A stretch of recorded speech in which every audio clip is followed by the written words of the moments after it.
So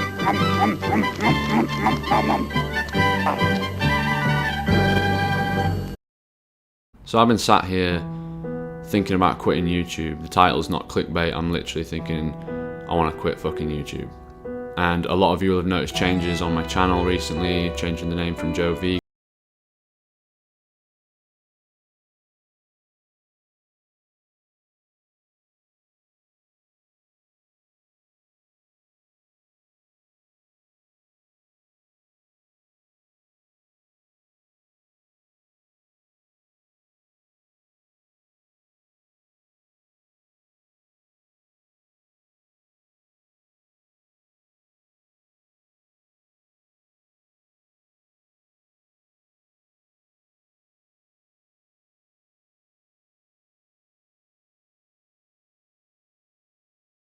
That's my word. It's not in a mean-spirited way.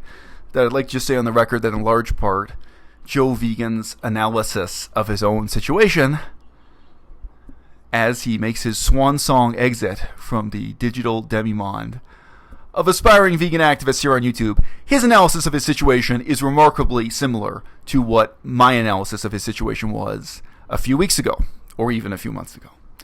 And I did try to talk to him about this stuff privately, and there was some comments, some back and forth between he and I publicly. And I feel he was a little bit dishonest and disgraceful in what he had to say about me and how he represented or misrepresented my position in that debate. But let's leave that aside, as he's now resolved to quit forever his former mission to satirize the digital vegan demimonde. Let me read a comment that Joe made, I believe, yesterday, depending on what time zone. This is a typewritten comment that Joe made here on YouTube. Joe says, "Thanks for the video, Andrew." He's responding to a guy named Andrew Marlowe. "Really appreciate it, mate. When you are running a drama channel in any genre, the hate you are receiving is not necessarily hate. The minority is just senseless bias hate. But the majority is people of sound mind trying to tell you that what you are doing is wrong." So just pause. This is a very interesting comment from Joe Vegan. I do not know if he feels that I'm in that category of people of sound mind trying to tell him that what he was doing is wrong, but that's how I'd consider myself, and I didn't generalize. I don't think everything he did is wrong. I gave him a very balanced, and I wrote him a lot of positive things too, which he completely ignored in his responses. That may be the kind of guy he is also. Some people are like that. Some people, if you write them a letter and it has 5 points of criticism and 5 points of praise, they only hear the criticism. But I was quite balanced, but I did point out honestly what things he was doing that were wrong. And I also praised him for the things I thought he was doing right, or that I thought he excelled at. I did do both. So I continue reading Joe's comment about himself. "Leeching off other people's content and criticizing people as if you were some sort of authority figure is a horrible thing to do, period." Now, okay, pause again. That's an interesting comment from Joe. There are two halves to that. I think the leeching aspect is maybe one of the more interesting that people don't seem to reflect on or talk about as much. It is weird to me that so many of the channels that say they hate me actually are derivative of me. Like, their videos, they rely on people like me to create real content, and then they leech off my content. They produce something derivative. They're a secondary source, and I'm a primary source. That is a very strange dynamic. He says, "And if we're being totally honest, I got carried away with the subs and views, failing to realize that I was being just as bad as the narcissistic, sociopath, pathological lying criminals who do the same things, period." So do you see how he got a subtle insult? It's subtle. If you weren't paid, you might not catch it, but he had an insult directed towards his competitors here on YouTube. Very subtly worked into that sentence. But the first half of the sentence is that he got carried away with the subs and the views. And I agree. That was part of my analysis of what his problem was. And I said that to him publicly as well as privately. And not in a stupid or shallow way. I thought he really didn't understand how pandering to your audience is a problem and how it perverts your whole mission of what you're doing here on YouTube, whether you think of that in terms of vegan activism or just in terms of entertainment. Because even as an entertainer, there are really hard questions of the ethics of being an entertainer, of your creative process, and how you engage your audience, how you confront your audience's expectations, how you subvert their expectations, how you play with what the audience is expecting you to do, and you don't just pander to your audience. You don't just do whatever it takes to get more views and more subs. And in his case, I mean, the one example, just to keep it simple, I do not think Joe Vegan should have pretended that he didn't know the reality of my legal case at a time when he did. And that was something, it's just a very simple example of pandering to his audience. His explanation was that's what his audience wanted to hear. That was funnier. That was more entertaining. And I don't think he should have pretended that someone like Joe Best is a different YouTuber who's also vegan or semi-vegan or plant-based. He shouldn't have pretended that someone like that was a credible source when he wasn't. Joe Vegan knew very well the type of lies that in the past the other Joe Best had published, because Joe had even lied about Joe. Joe Best had put up lies and defamation against Joe Vegan in the past, which Joe Vegan was sensitive. I pointed out those things in my critiques of Cheetah, which Cheetah couldn't handle at all. But back in the day, I was pointing out to Cheetah that one of his most important failings was that he was treating unreliable sources as if they were reliable, just to make a story more dramatic, or just to make it more entertaining, or just to pander to his audience. And again, the ethics of entertainment are here as much as the ethics of journalism or the ethics of politics or what have you. Even if you're thinking about this just in terms of fiction or entertainment or what have you. And because Joe Vegan did both. He was doing kind of a news reporting role as well as a satirist role.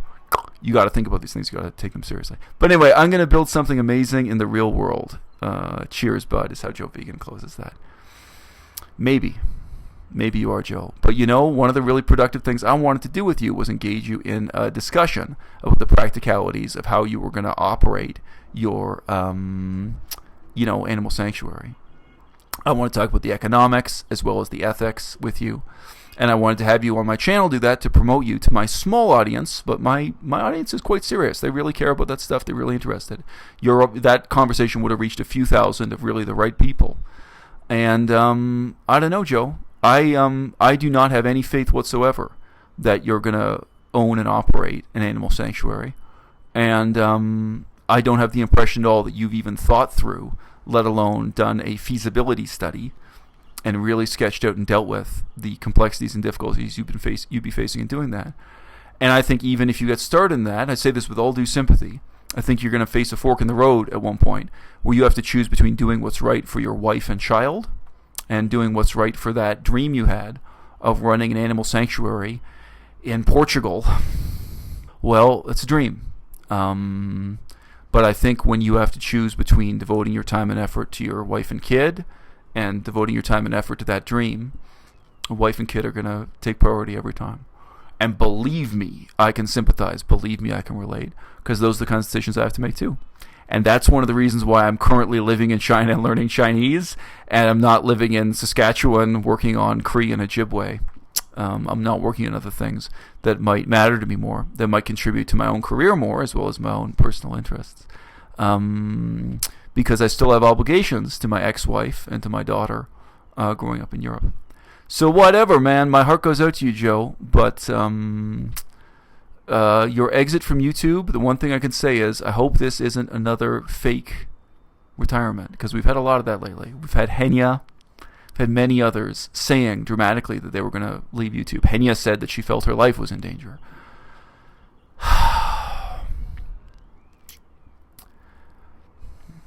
Here on YouTube, we have no special effects, we have no plot, we have no drama. The only currency we've got is our honesty.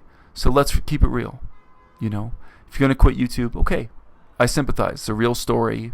You seem to be sharing real emotions, but now you got to actually follow through. You got to actually do it. You got to quit YouTube. I'd say the same to Henya or anyone else.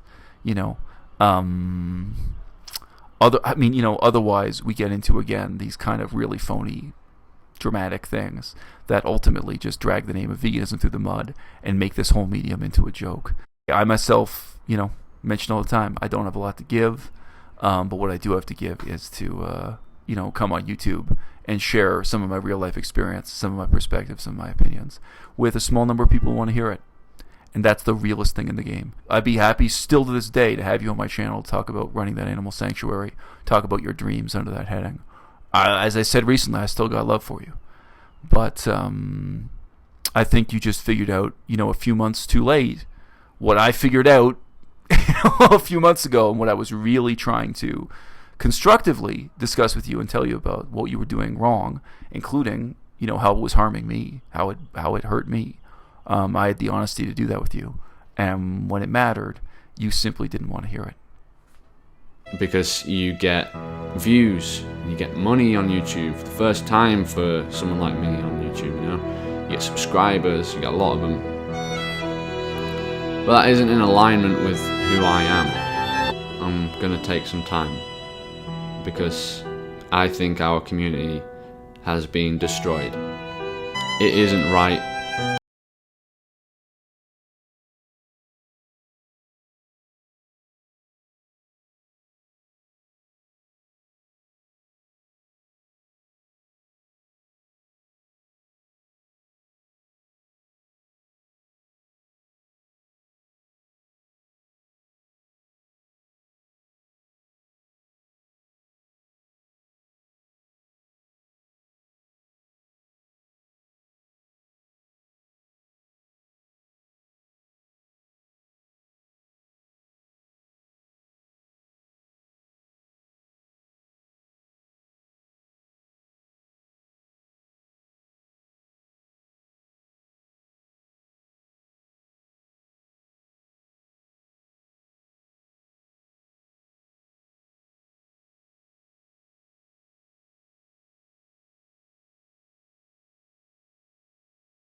I'll think of some way to get him back. After all, tomorrow is another day.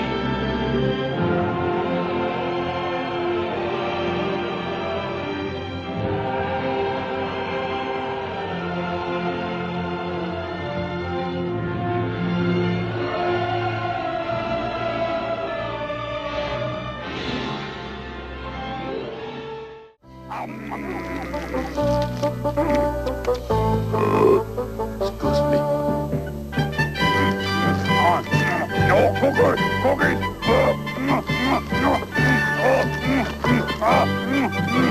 No.